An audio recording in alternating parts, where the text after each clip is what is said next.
The Rashtrakutas.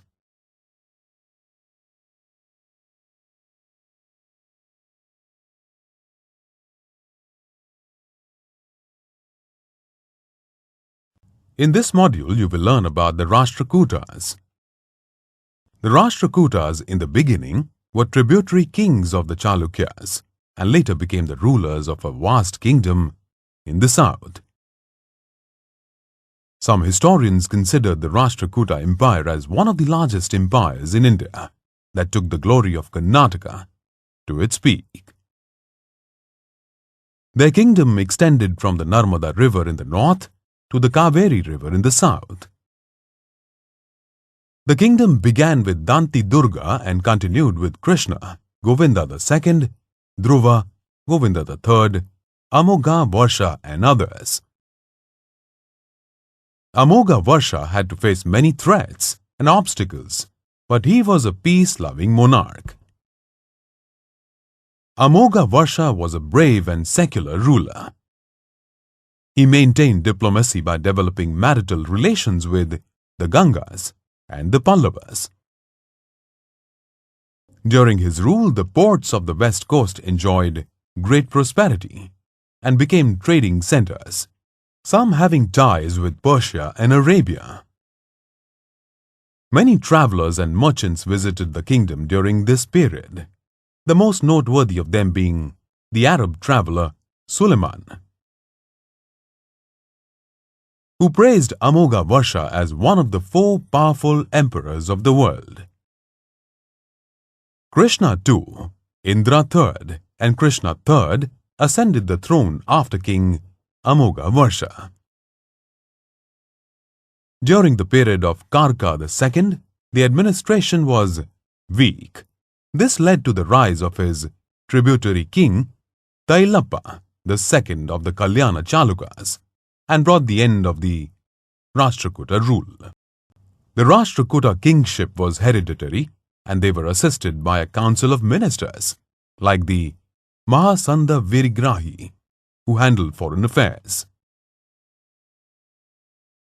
The kingdom for administrative purposes was divided into Rashtras or Mandalas, Vishayas, Nadus, and Gramas.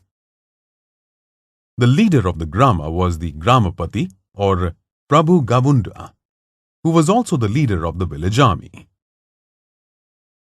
The Gramapati was assisted by the village accountant and there were Grama Sabhas too. An official called Nadaga Vunda was appointed in the Nadus. Similar officials were appointed in the Vishayas and Rashtras. The Vishayapati was the officer for the Vishaya or the district, and the Rashtrapati was the officer for the Rashtra. The kingdom derived its income from land revenue, toll on goods, houses, shops, tax on occupations like operating ferries and foreign trade. The Rashtrakutas encouraged Kannada and Sanskrit. Nalla Champu, the first Champu work in Sanskrit literature, was written by Trivikarma. Amogha Varsha's court consisted of Jinasena, mathematician Mahavircharya, grammarian Shakatayana, Gunabhadra, and Veerasena. Halayudha wrote Kavira Hasya and Sri Vijaya wrote Kaviraja Marga. Adikavi Pampa wrote Adi Purana and Vikrama Arjuna's Vijaya in Kannada. Shanti Purana was composed by Ubhayakavi Ponna. These works are very significant in Kannada literature as it shows its evolution. The prominent educational centers in those days were Agraharas and Marts. Knowledge of Sanskrit, the Vedas, astrology, logic, and the Puranas was imparted. One of the leading centers of learning was Salodgi in the Indi Taluka of Bijapur district. The Rashtrakuta kings were devotees of Shiva and Vishnu. They built many Shiva and Vishnu temples.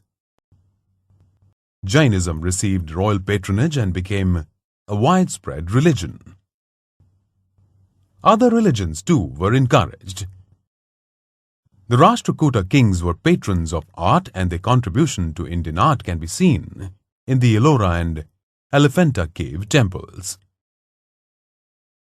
Krishna the First built the monolithic Kailashnath temple at Ellora.